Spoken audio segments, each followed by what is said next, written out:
Selamat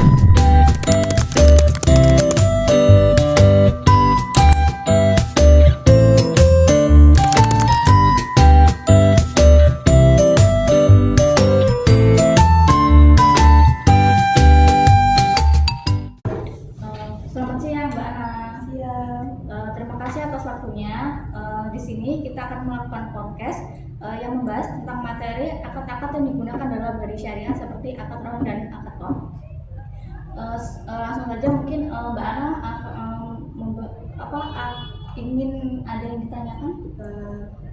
Apa definisi dari rahan tersebut? Baiklah, secara etimologis al-rahan berarti sesuatu yang tetap dan bertahan lama. Sementara al-habs adalah tindakan menahan suatu barang dengan hak sehingga bisa digunakan sebagai pembayaran. Nah, dalam konteks hukum perundang-undangan, makna gadai atau rahan didefinisikan sebagai barang yang dijadikan jaminan, agunan, atau rungguhan. Hal ini menunjukkan bahwa dalam sistem hukum, gadai memiliki peran penting sebagai sarana untuk menjamin kewajiban pembayaran atau pelaksanaan suatu perjanjian. Sedangkan dalam konteks terminologi positif, akad rahim itu dikenal dengan istilah barang jaminan, agunan, dan rungguhan. Nah, dalam Islam, sistem rahim diatur sebagai bentuk tolong-menolong yang bersifat saling membantu tanpa ada imbalan yang diperlukan. Ini mencerminkan nilai-nilai solidaritas dan kebersamaan dalam komunitas muslim, di mana individu dapat memberikan jaminan atas barang miliknya untuk membantu sesama tanpa meminta imbalan atau keuntungan atas bantuan tersebut. Sedangkan menurut ulama Syafi'iyah dan Hanbali menjelaskan bahwa gadai atau rahan adalah ketika seseorang menyerahkan barang sebagai jaminan untuk hutang. Barang tersebut tetap menjadi milik pemberi gadai, namun dikuasai oleh pemberi jaminan jika orang yang berhutang tidak mampu membayar. Sedangkan menurut ulama Hanafiyah menjelaskan bahwa rahan sebagai tindakan menjadikan sesuatu, yaitu barang tersebut itu sebagai jaminan untuk membayar hutang sebagian atau keseluruhan. Sedangkan menurut ulama Malikiyah mendefinisikan gadai atau rahan itu sebagai suatu bentuk jaminan berupa harta yang diberikan oleh pemiliknya sebagai jaminan atas hutang yang harus dibayarkan, baik itu dalam bentuk yang tetap atau yang menjadi tetap. Begitu, Mbak Ana. Lalu apa saja dasar hukum dari arahan itu sendiri? Baik, dasar hukumnya tuh yang pertama ada Al-Quran.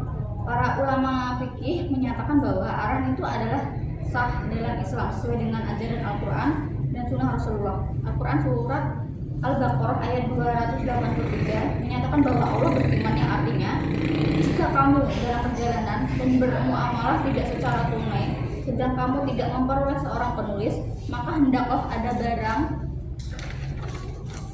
tanggungan yang dipegang atau oleh yang berpiutang. Akan tetapi jika sebagian kamu mempercayai sebagian yang lain, maka hendaklah yang dipercaya itu menunaikan amanatnya atau hutangnya tersebut, dan hendaklah ia bertakwa kepada Allah Tuhannya, dan janganlah kamu, yaitu para saksi, menyembunyikan persaksian, dan barang siapa yang menyembunyikannya, maka sesungguhnya ia adalah orang yang berdosa hatinya, dan Allah Maha mengetahui apa yang kamu kerjakan. Para ahli dalam ilmu fikih telah setuju bahwa praktik arahan dapat dilakukan baik ketika sedang berpergian maupun saat berada di suatu tempat, dengan syarat bahwa benda yang dijadikan jaminan harus bisa segera menjadi milik hukum dari pemberi hutang. Ini menunjukkan bahwa tidak semua benda yang dijadikan jaminan dapat langsung dipegang atau dikuasai secara fisik oleh pemberi hutang, tetapi minimal harus ada suatu bentuk kontrol yang memastikan bahwa benda tersebut secara hukum menjadi jaminan hutang. Sebagai contoh, jika yang dijadikan jaminan adalah sebidang tanah, maka yang didapat dikuasai oleh pemberi hutang adalah surat jaminan atas tanah tersebut. Selanjutnya itu dasar hukum yang kedua, yaitu hadis. Dalam sebuah hadis riwayat Bukhari, kitab Al-Rahman, dikatakan bahwa yang artinya dari Aisyah, sesungguhnya Rasulullah membeli dari seorang Yahudi bahan makanan dengan cara hutang dan menggadaikan baju besinya. Nah, para ahli fikih telah mencapai kesepakatan bahwa ketika Rasulullah SAW mempergunakan baju besinya sebagai jaminan, itu merupakan contoh pertama dari praktik arahan dalam Islam, dan Rasulullah itu melakukan tindakan itu secara langsung. Dengan merujuk kepada ayat-ayat Al-Quran dan hadis-hadis, para ahli fikih itu menyimpulkan bahwa transaksi arahan dibolehkan dalam Islam karena memiliki banyak manfaat yang dapat memperkuat hubungan antar sesama manusia. Selanjutnya itu dasar yang ketiga, yaitu ijma. Para ulama telah mencapai kesepakatan bahwa praktik card atau jaminan atau pinjaman adalah diperbolehkan. Kesepakatan ini didasarkan pada pengakuan akan sifat manusia yang bergantung pada pertolongan dan bantuan sesama. Karena tidak ada individu yang memiliki semua barang yang mereka butuhkan. Pinjaman dan peminjaman menjadi bagian alami dari kehidupan manusia. Islam mengakui dan memperhatikan kebutuhan umatnya. Dan fatwa dari Dewan Syariah Nasional menegaskan bahwa pinjaman yang menggadaikan barang sebagai jaminan dalam bentuk rahan adalah halal. Mayoritas ulama sepakat bahwa rahan dapat dilakukan baik saat tidak dalam perjalanan maupun saat sedang perjalanan. Lalu apa saja yang termasuk dalam rukun dan syaratnya akan? Adapun rukun dari arahan atau gadai ini adalah yang pertama, para pihak yang terlibat dalam akad termasuk pemberi barang gadai yang disebut rahin dan penerima barang gadai sebagai jaminan atas pinjaman itu yang disebut rahin. Yang kedua, harta benda yang digunakan sebagai jaminan untuk rahin. Yang ketiga itu sigot, kesepakatan yang disepakati oleh kedua belah pihak melalui pernyataan persetujuan dan kesepakatan untuk menjalankan gadai. Nah, untuk memastikan keabsahan suatu perjanjian gadai, terdapat syarat yang harus dipenuhi. Antara lain yang pertama yaitu syarat yang harus dipenuhi oleh orang yang akan melakukan akad adalah memahami akad yang akan dilaksanakan, sudah mencapai balik, berakal dan tidak mengalami gangguan kejiwaan. Yang kedua, persyaratan mengenai barang yang dijadikan jaminan, yaitu ketersediaan barang pada saat perjanjian serta kemampuan untuk menunjukkan kepemilikan melalui dokumen sah seperti sertifikat tanah atau dokumen kendaraan. Nah, barang jaminan tersebut harus dapat dipegang atau dikendalikan oleh pemberi pinjaman atau wakilnya, serta memiliki nilai ekonomi yang diakui dalam ajaran Islam. Yang ketiga yaitu syarat pada zigot. Penulisan perjanjian harus menggunakan bahasa yang jelas dan dapat dimengerti oleh kedua belah pihak yang terlibat dalam perjanjian. Apa saja manfaat dari arahan ini? Ada beberapa manfaat dari arahan. Yang pertama, menjaga nasabah agar tidak lalai dalam menggunakan fasilitas pembiayaan yang telah diberikan. Yang kedua, menjaga keamanan penabung dan pemegang deposito yang menjamin bahwa dana mereka aman. Yang ketiga, membantu saudara yang mengalami kesulitan keuangan dengan mekanisme pegadaian. Selain itu, pihak bank mendapatkan manfaat langsung berupa pendapatan dari biaya pemeliharaan dan keamanan aset yang ditahan, serta biaya asuransi yang dibebankan kepada nasabah jika asetnya dijadikan jaminan pembayaran. Bagaimana sebab-sebab beranggapnya dari suatu akad rahan ini? Sebab-sebab akad gadai yang akan berakhir yaitu yang pertama, selesainya perjanjian gadai terjadi ketika seluruh hutang telah dibayarkan dan barang yang digadaikan dikembalikan kepada pemiliknya atau kepada si rahin. Yang kedua, hutang dibayarkan semuanya dengan pembayaran hutang lunas yang ditanggung oleh rahin, maka gugurlah kewajiban dan menandakan berakhirnya akad gadai. Yang ketiga, pembebasan hutang oleh murtahin kepada rahin sehingga selesai juga perjanjian akad gadai tersebut. Yang keempat, berpindahnya barang gadai kepada pihak lain melalui hadiah, hibah atau sedekah juga dapat menyebabkan berakhirnya perjanjian gadai. Apa definisi dari akad kad yang digunakan dalam gadai syariah? Secara etimologis, qard berasal dari kata al-qat'u yang artinya potongan dari harta. Hal ini menunjukkan bahwa dalam transaksi qard, seseorang memberikan sebagian dari hartanya kepada peminjam yang kemudian akan dikembalikan setelah peminjam mampu. Dalam proses ini terjadi perpindahan harta dan pemberi pinjaman kepada peminjam yang nantinya akan dikembalikan tanpa adanya tambahan atau ganti rugi. Harta yang diberikan kepada peminjam disebut qard karena mengurangi harta dari pemberi pinjaman.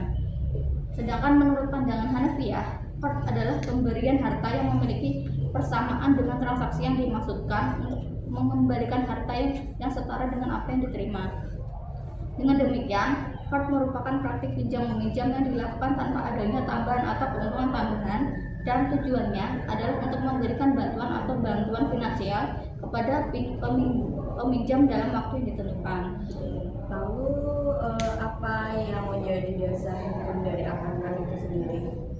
Ada 3 dasar hukum akad qard. Yang pertama itu Al-Quran, yaitu dalam Al-Quran surat Al-Hadid ayat 11 yang artinya barang siapa meminjamkan kepada Allah dengan pinjaman yang baik, maka Allah akan mengembalikannya berlipat ganda untuknya dan baginya pahala yang mulia.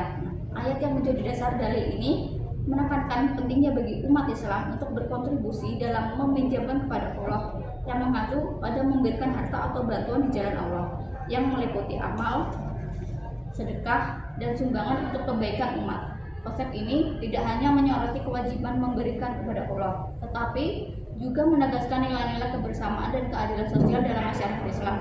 Selain itu, dalam konteks masyarakat madani, memberikan pinjaman atau bantuan kepada sesama manusia dianggap sebagai sebuah praktik yang tidak hanya membantu individu yang membutuhkan, tetapi juga memperkuat ikatan sosial dan solidaritas dalam masyarakat. Dengan demikian, ajaran untuk meminjamkan kepada Allah tidak hanya mencakup dimensi spiritual, tetapi juga memiliki dampak yang signifikan dalam pembangunan sosial dan ekonomi umat.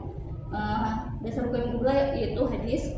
Dalam sebuah hadis riwayat Bukhari, kitab Arahan dikatakan bahwa dari Aisyah, sesungguhnya Rasulullah membeli dari seorang Yahudi bahan makanan dengan cara hutang dan menggadaikannya baju besinya. Dasar hukum yang ketiga yaitu ijma. Persetujuan para ulama menyatakan bahwa praktik peminjaman atau qard adalah sah. Persetujuan ini berakar pada fitrah manusia yang mengakui kebutuhan akan bantuan dari sesama. Mereka tidak ada individu yang memiliki segalanya. Oleh karena itu, praktik pinjam-meminjam menjadi integral dalam kehidupan dunia dan Islam sebagai agama yang dengan tegas memperhatikan segala kebutuhan umatnya. Lalu apa manfaat dari apa saja yang menjadi rukun dan syarat akad qard ini? Baik, menurut Abi Zakaria Al-Ansari, rukun qard ada 3. Yang pertama itu akid, orang yang berhutang dan pemberi hutang. Akid qard adalah perjanjian atau kesepakatan antara pemberi pinjaman atau mukrid dan peminjam yang disebut mudlar mengenai pinjaman tanpa bunga yang diberikan dan cara pengembalian yang disepakati. Yang kedua yaitu maq'ud alaih atau barang yang digunakan untuk berhutang. Barang atau hal yang diperbolehkan atau diizinkan untuk digunakan atau dimiliki oleh seseorang. Dalam beberapa konteks hukum Islam, istilah ini juga digunakan untuk menyebutkan sesuatu yang diizinkan atau diperbolehkan oleh syariat. Yang ketiga yaitu zigot, itu perjanjian yang diucapkan ketika terjadi hutang piutang. Para pihak harus melakukan rukun hutang karena kepatuhan terhadap rukun hutang tersebut menentukan sah tidaknya hutang menurut hukum Islam. Syarat sah qard melibatkan pelaksanaan akad dengan zigot atau bentuk lain yang dapat menggantikannya. Apa manfaat dari akad qard ini? Ada beberapa manfaat akad qard, yaitu yang pertama yaitu pemenuhan kebutuhan urgensi. Qard memungkinkan individu atau komunitas untuk memperoleh dana yang dibutuhkan secara cepat untuk memenuhi kebutuhan mendesak. Yang kedua yaitu memberdayakan ekonomi. Qard dapat digunakan sebagai alat untuk memberdayakan ekonomi masyarakat dengan memberikan akses kepada mereka yang membutuhkan modal. Yang ketiga yaitu solidaritas sosial. Praktek qard dapat memperkuat ikatan sosial dalam komunitas, menunjukkan solidaritas dan saling membantu di antara anggotanya. Yang keempat yaitu penghindaran riba. Qard merupakan alternatif yang bebas dari riba, sehingga sesuai dengan prinsip-prinsip keuangan Islam yang melarangnya. Yang kelima itu pengembalian berkala. Pinjaman qard umumnya tidak mengandung unsur keuntungan atau bunga, sehingga memberikan kemudahan dalam pengembalian tanpa beban tambahan. Begitu. Lalu bagaimana implementasi akad qard dalam garis syariah itu? Dalam konteks garis syariah, prinsip qard dapat diterapkan. Yang pertama itu gadai emas qard. Individu dapat memberikan emas sebagai pinjaman qard kepada pihak yang membutuhkan dengan syarat pengembalian emas tersebut di waktu tertentu tanpa biaya dan keuntungan. Yang kedua yaitu gadai barang qard, pemberian barang berharga sebagai pinjaman qard di mana barang tersebut dijadikan jaminan dan harus dikembalikan tanpa tambahan biaya atau bunga pada waktu yang telah disepakati. Yang ketiga itu gadai tanaman qard. Penggunaan qard dalam gadai syariah juga dapat diterapkan pada sektor pertanian, di mana tanaman atau benih dapat dipinjamkan kepada petani dengan syarat harus dikembalikan setelah panen tanpa ada tambahan. Begitu.